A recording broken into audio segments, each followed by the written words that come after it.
que es muy odiada, una palabra que el mundo odia y por ende también las falsas iglesias odian, que es la palabra sufrimiento. Esa palabra dolor, sufrimiento, tribulación, angustia, es una palabra que preferimos obviar, preferimos ocultar, que no queremos. Pero ¿sabe qué, mi hermano? La Biblia no la oculta y la Biblia la enfrenta.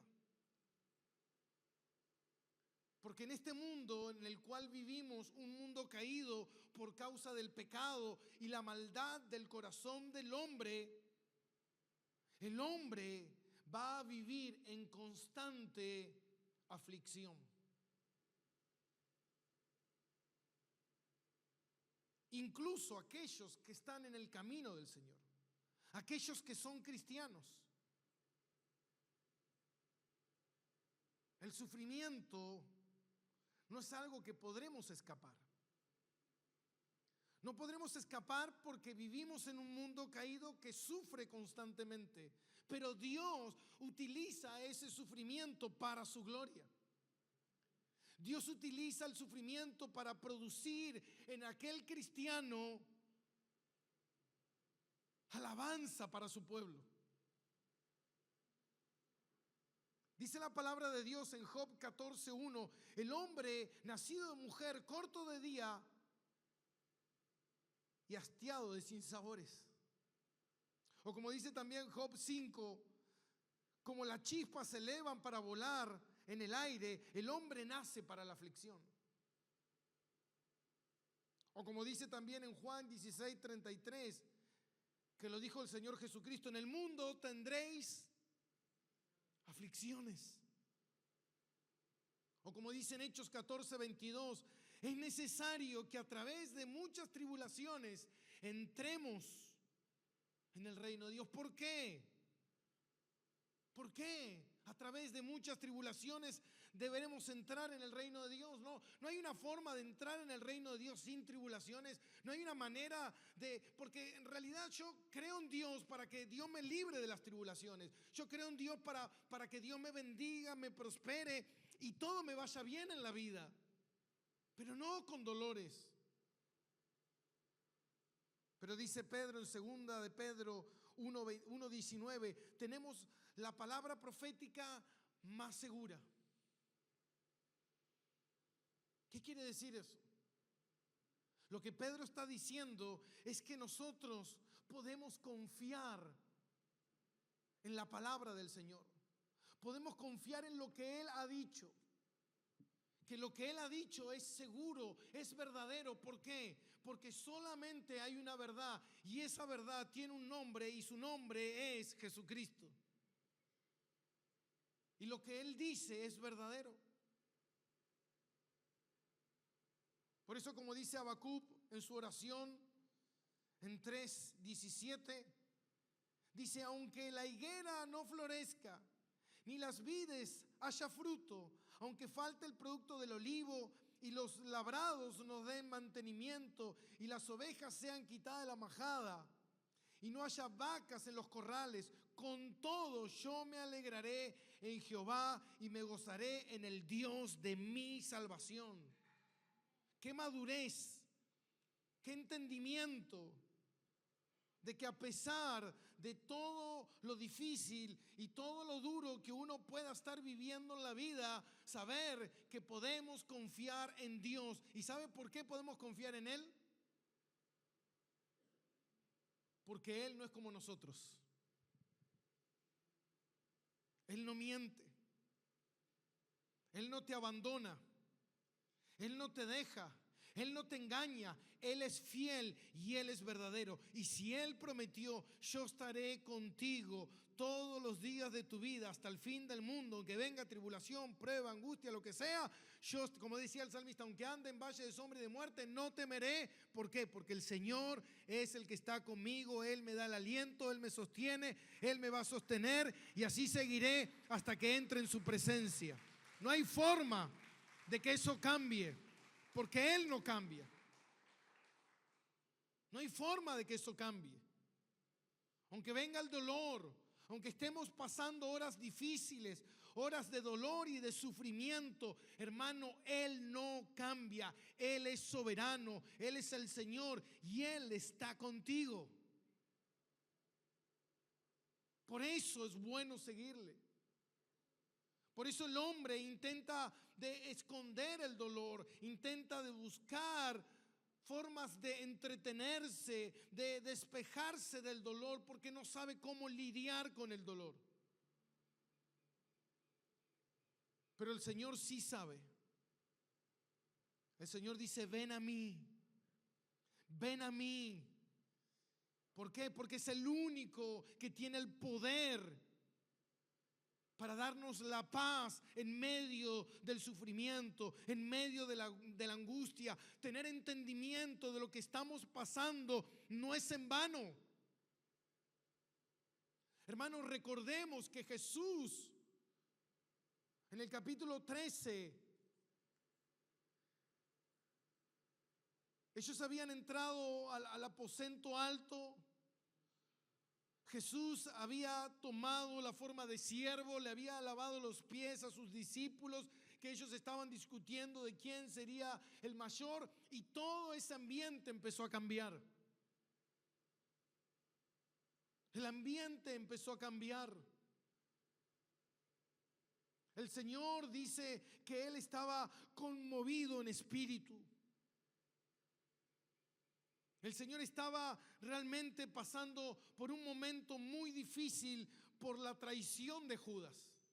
Él dijo: uno de ustedes será el que me va a traicionar. Y todo empezó a cambiar. El lenguaje, el ambiente se empezó a cargar de una sensación de sufrimiento y de dolor que estaba en esa noche. Pero el Señor no miró lo que Él iba a pasar.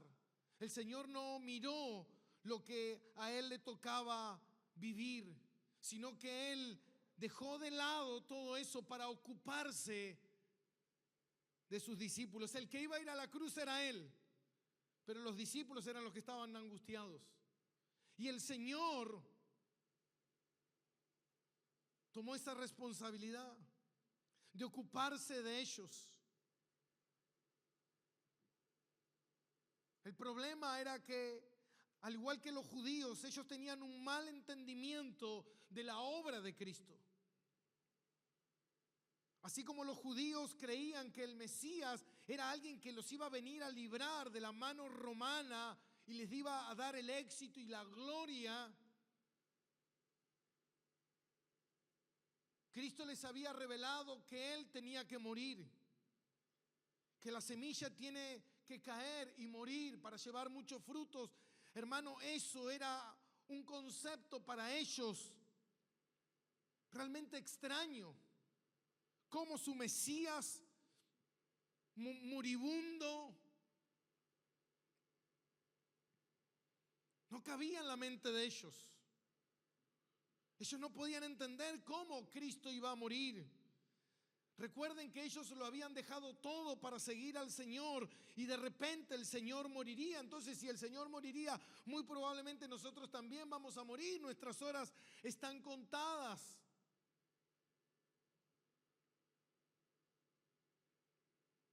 Pero lo que ellos tenían que entender, que su problema no era el mundo y el bienestar, su problema era Dios y el pecado. Ellos tenían que entender que Cristo vino a morir en su lugar y que era necesario que Él muriera para que ellos tuvieran vida eterna. Algo que muchas veces la gente poca importancia le da, porque su importancia de Cristo es mi bienestar, no es mi salvación. ¿Qué me interesa a mí mi salvación? Algo a futuro que va a pasar por ahí, tal vez más adelante. No sé, yo lo que quiero es que Dios hoy me bendiga, hoy me dé todo lo que yo necesito. Ellos estaban viendo las cosas con una mente cerrada. Ellos no estaban entendiendo que era necesario que Cristo muriera. Pero de la misma forma que era necesario que Cristo muriera, así como dice Pedro, como leímos en 1:6, 7, es necesario también que el cristiano pase por pruebas.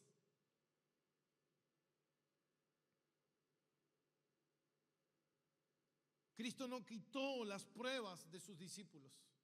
Dijo: el diablo ha pedido para zarandearlos.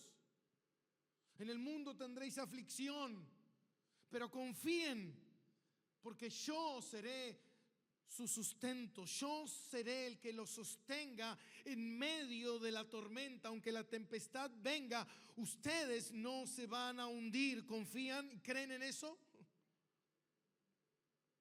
¿Saben quiénes son los que permanecen?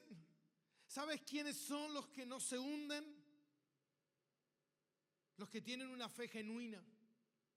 Por eso es necesario, que dice que la fe tiene que ser probada, así como el oro es probado.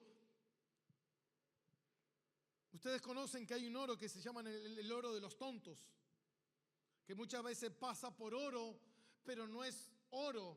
Cuando pasa por el crisol, cuando pasa por el fuego, ahí se revela qué hay verdaderamente debajo de ese metal brillante parecido al oro.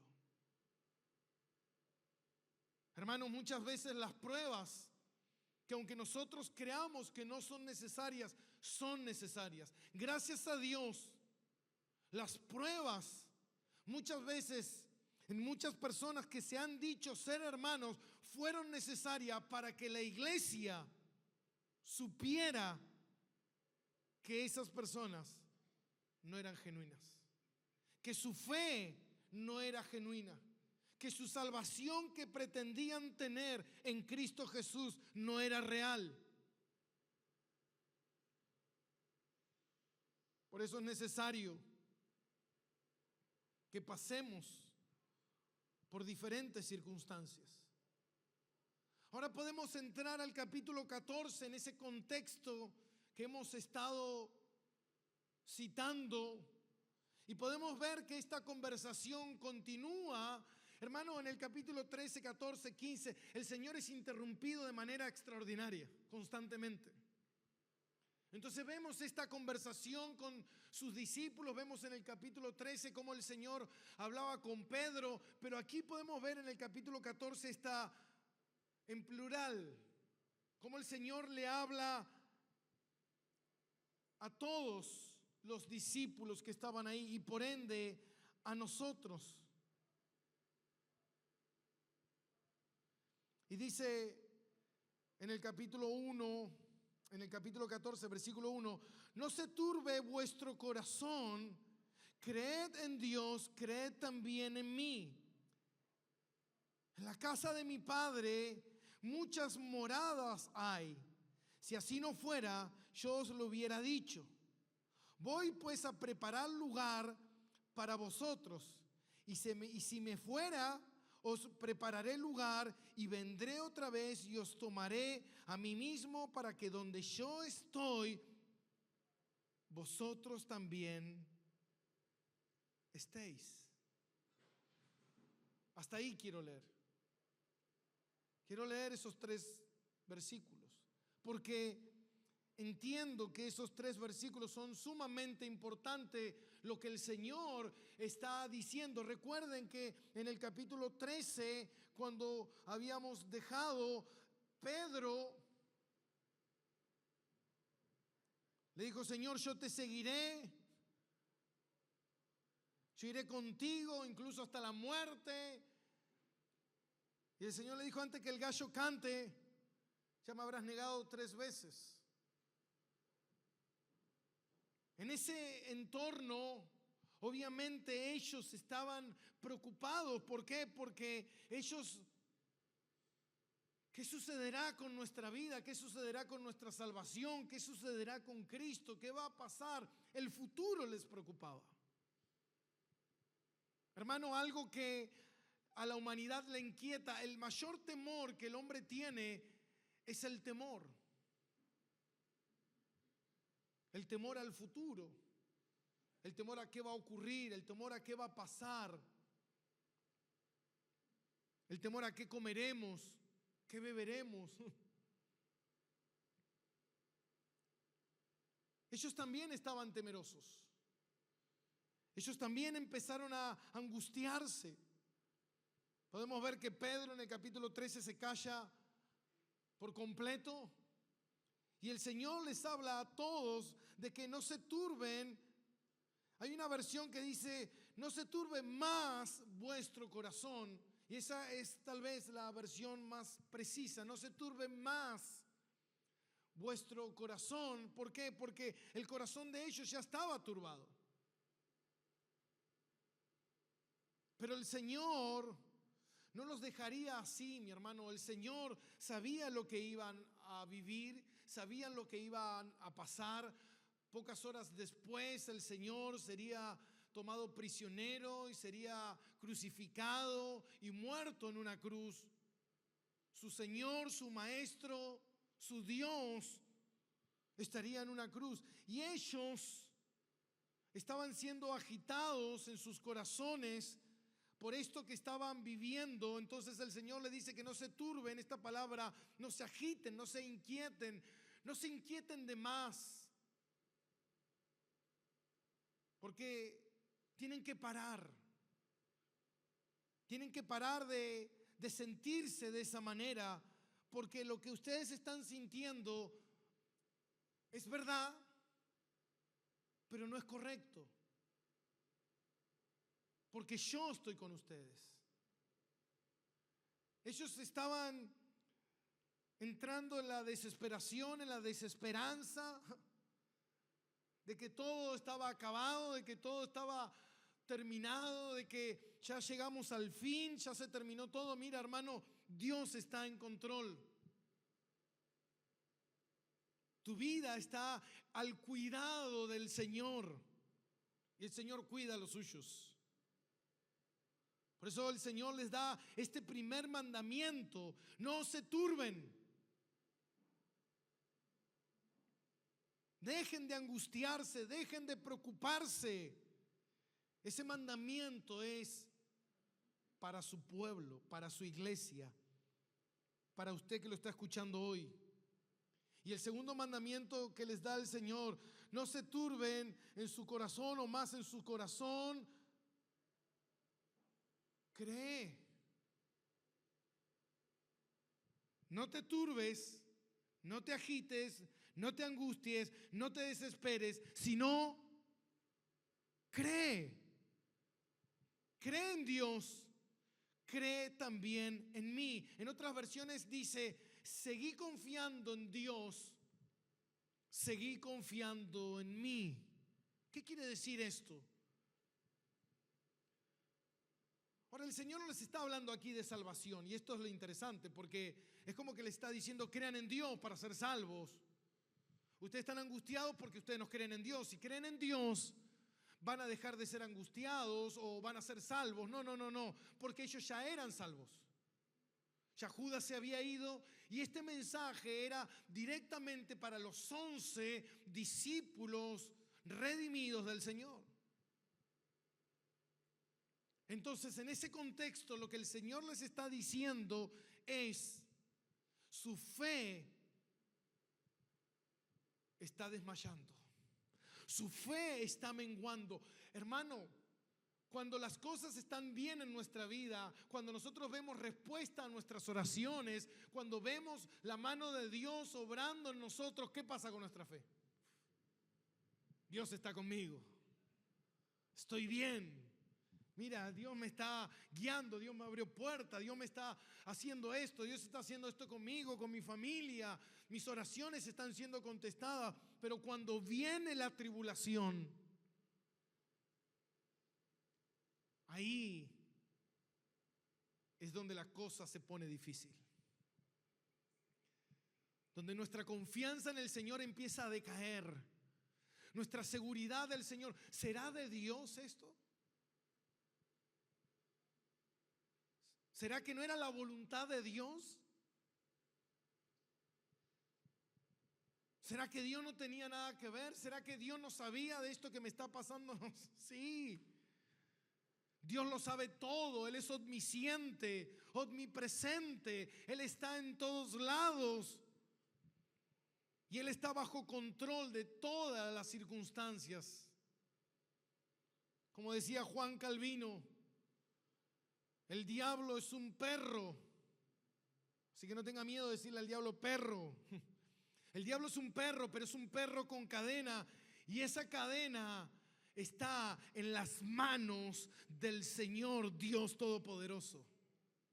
El diablo va a atacar, va a morder y va a ladrar hasta donde el Señor quiera y tire la cadena. Muchas veces tú sientes que el diablo está ahí, que te quiere morder los tobillos, pero ¿sabes qué? Está en las manos del Señor. El Señor tiene control. Él no va a permitir que vayan más allá de lo que el Señor ha dispuesto y orquestado para que te ocurra, para producir en ti lo que el Señor quiere. Plan y propósito de Dios es que tú le conozcas. La obra del Espíritu Santo es hacerte a la imagen de Cristo. El Señor dijo: apartaos de mí, Mateo 7. Estos incrédulos yo no los conozco, pero los míos sí los conozco. Son mis amigos, son mis hermanos, son mis hijos.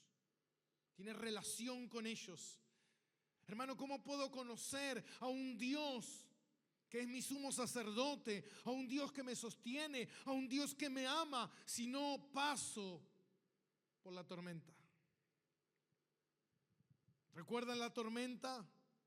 Cuando el Señor caminó sobre las aguas y fue a sus discípulos. ¿No era mejor que ellos se subieran a la barca y no hubiera tormenta?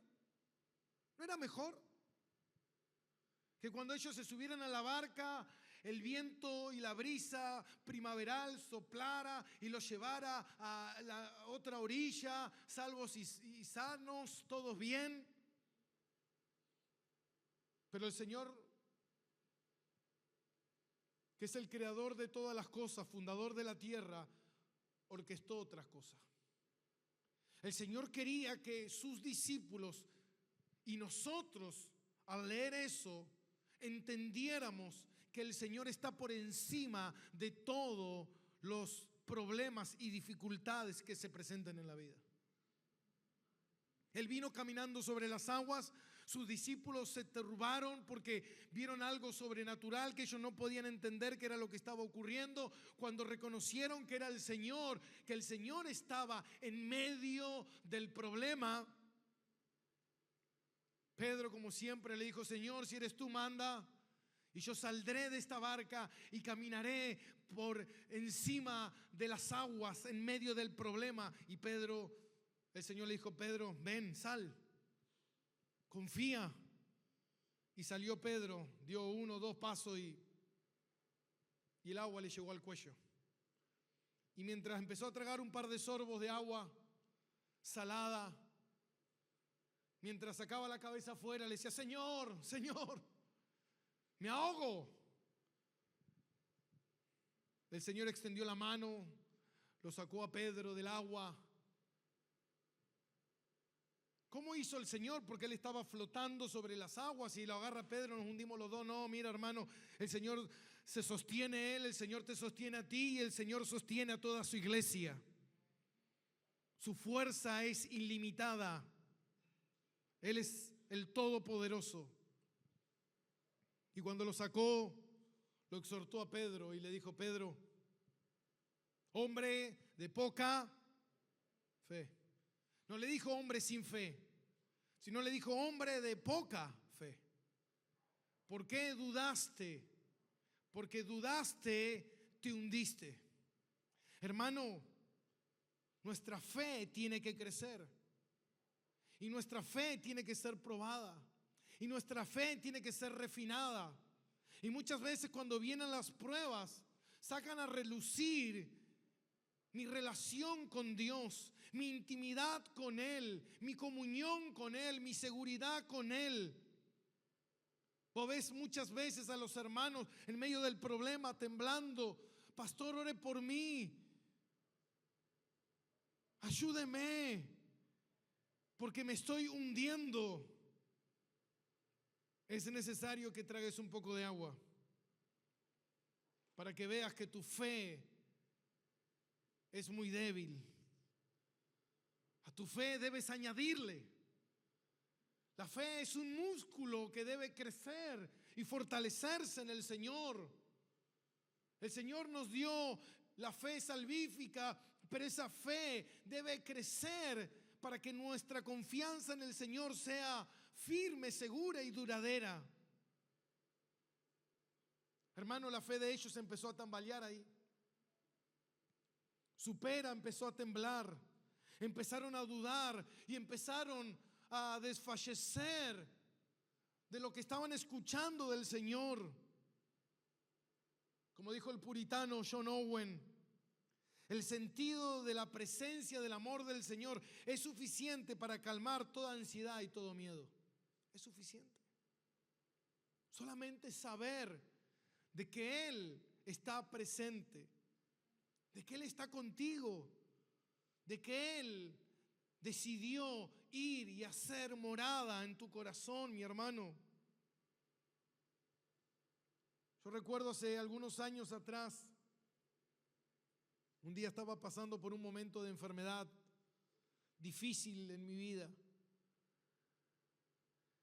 Y me acuerdo que una noche me sentía tan mal que dije, esta es la noche que me encontraré con el Señor. Digo, ¿cuántas veces habrá dicho eso usted? ¿No? ¿Cuántas veces usted habrá dicho, hoy voy a partir, me parece? Y me acuerdo que estaba leyendo la palabra y mientras leía la palabra, dice en el Sermón del Monte, Mateo capítulo 6, dice, hermano, no os afanéis por vuestra vida. Porque por más que usted se afane, usted no va a poder alargar una hora al curso de la vida. ¿Sabes qué? El día en que te mueras, ese día ya está establecido. No hay nada que pueda estorbar el plan de Dios. No vas a estar un día caminando por la calle y de repente un aire acondicionado que se desprendió del piso número 11 viene volando y va a caer en tu cabeza y el Señor dice, uy, no sabía. No, mi hermano, quédate tranquilo, que en el momento en que tú partas, hace pocos días partió a la presencia del Señor John MacArthur. Hermano, antes de que él naciera, ya estaba establecido el día en que él y la hora en que él se iba a encontrar con su Dios. Y lo mismo va a pasar con usted y espero que pase exactamente lo mismo conmigo. Que en el momento en que nosotros tengamos que partir, sabemos que iremos a la casa de nuestro Padre. Versículo 2. Crean. ¿Por qué? Porque en la casa de mi Padre muchas moradas hay. Ahora, el Señor les está hablando del futuro. El Señor les está hablando del lugar donde todos los cristianos van a habitar. Ahora, el Señor les está dando seguridad sobre el futuro. Los está preparando para que ellos estén tranquilos de que ese será su destino. Tu destino será una casa amplia. Esa palabra casa significa cielo, significa paraíso. Ahora, lo interesante de esa revelación que el Señor nos da, porque muchos dicen, bueno, pero ¿y quién conoce qué hay después de la muerte? Solamente el que vino del otro lado de la vida, y ese es Jesucristo. Él vino a revelar, hermano, y lo que el Señor dijo, por eso su palabra es una palabra segura, podemos confiar en Él. Y el Señor dice, si no creen en mi palabra, crean en mis obras. Lo que Él hizo comprueba que Él es Dios hecho hombre. Es Dios habitando entre los hombres. En la casa de mi Padre muchas moradas hay. Y si así no fuera, yo los habría dicho. Hermano, el Señor le dice, yo le estoy revelando lo que va a ocurrir. Si esto no fuera así, no vengo a engañarlo. No quiero darte una falsa ilusión de que, ¿sabes qué? Mira, no te preocupes. Tú vas a salir adelante con esta enfermedad. Te vas a recuperar. Eso es mentira. Yo no sé qué va a pasar, pero sí sé una cosa, que si Cristo es tu Señor y Él habita en tu corazón y tú confías verdaderamente en Él, tú tienes un lugar en la morada de Dios. Tú tienes un lugar en la presencia del Señor.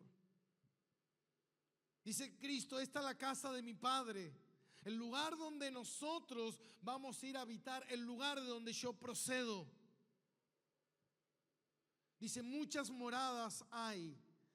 Y esto es interesante porque esa palabra moradas no está hablando de edificios.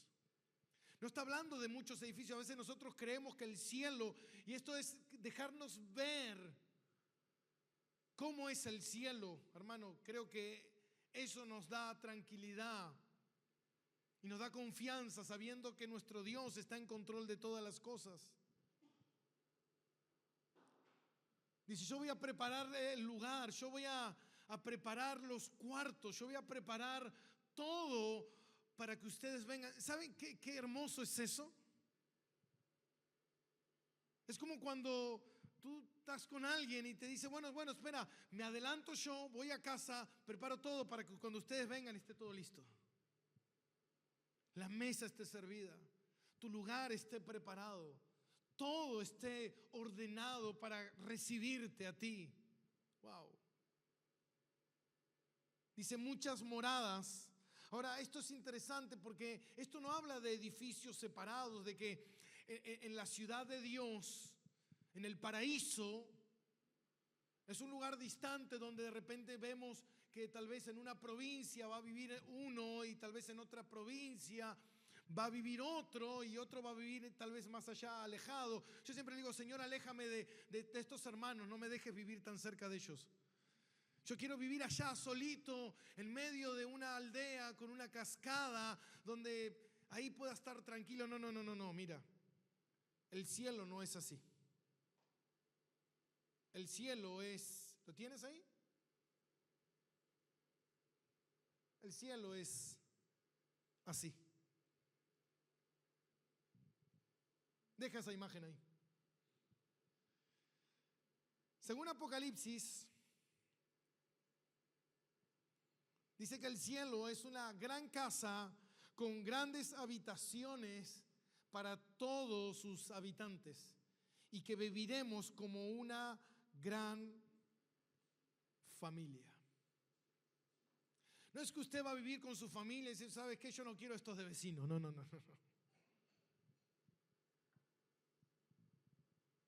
Según Apocalipsis 21, mire, yo lo invito a ir a Apocalipsis 21.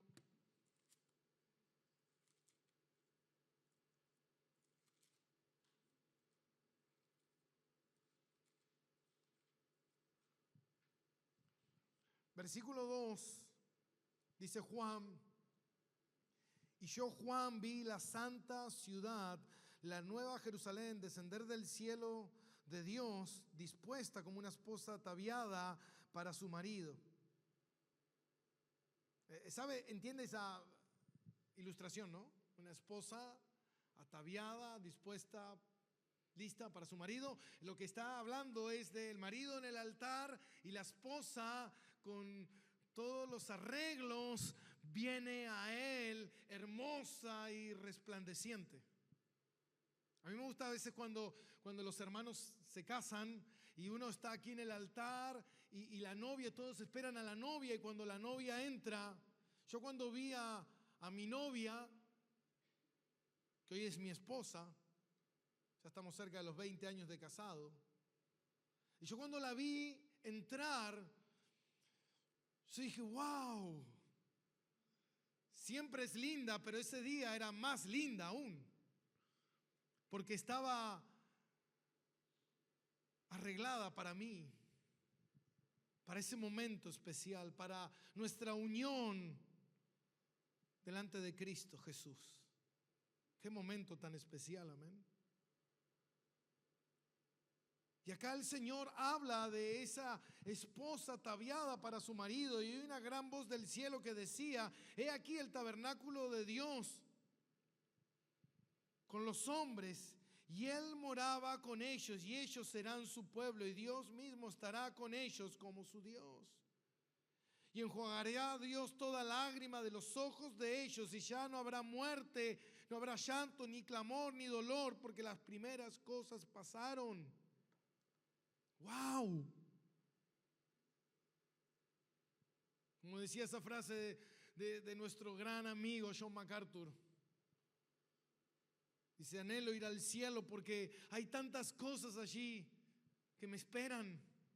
Mis afectos, mi gente amada que se ha ido antes que yo, mi Señor, mi ciudad, mi casa, mi tierra, mi habitación que me espera con el nombre, mi nombre en la puerta, diciendo: este es tu lugar.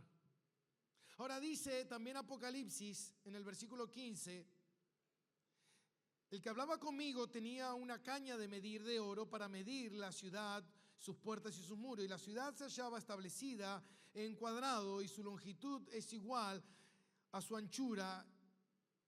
Y él medía la ciudad con la caña 12,000 estadios. La longitud, la altura y la anchura de ella son iguales. Esa palabra 12,000 estadios quiere decir que la ciudad de Dios tiene 2,200 kilómetros de ancho, 2,200 kilómetros de largo.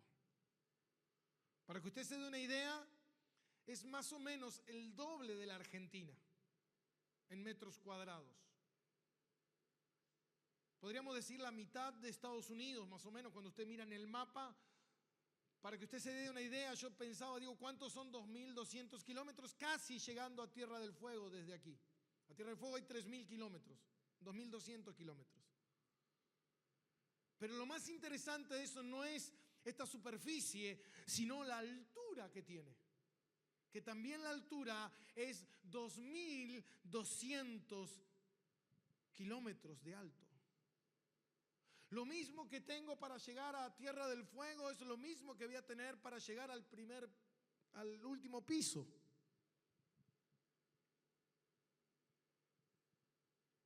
Según estimaciones y personas que se dedican a esto, que les encanta estudiar todo esto, la ciudad de Dios podría llegar a albergar,